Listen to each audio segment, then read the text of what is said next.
we can go ahead and start taking a look at some of these individual knives in this collection here.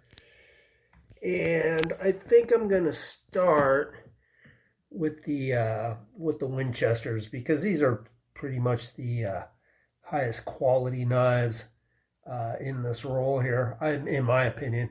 And I think I will start off with this big old trapper here, or not trapper, but lockback hunter. So we'll go ahead and I'm going to take that down to my workbench. I think the lighting should work out pretty good there. Okay, down here at the workbench, I think the lighting should work out pretty good down here. So let me go ahead and get everything set up. Yeah, I'd probably use that granite surface plate too. Okay, Winchester knives by Bluegrass Cutlery. So very high quality knives, made, I don't know, mid 80s to 2000s, maybe beyond.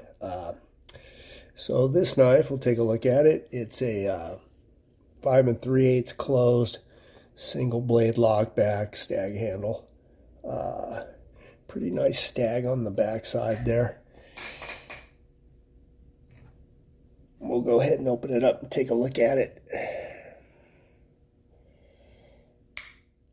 All right. Get back that thing out. That's a big long knife, hard to get in the frame there. So the blade on that thing is, we'll take a look here, put a rule to it.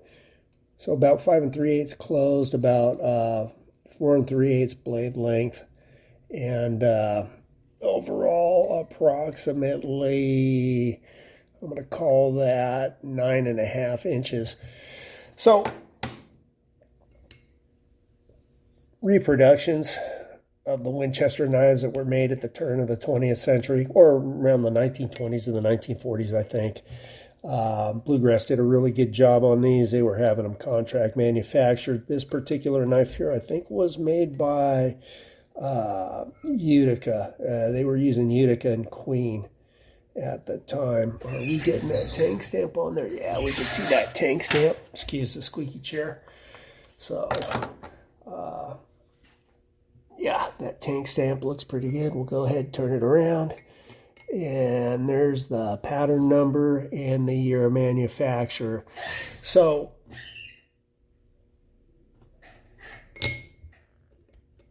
nice tight knife. Good blade centering.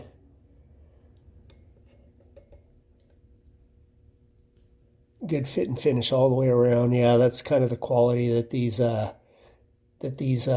Winchesters by Bluegrass were in that time frame. We could go ahead and take a look. I have a catalog here. So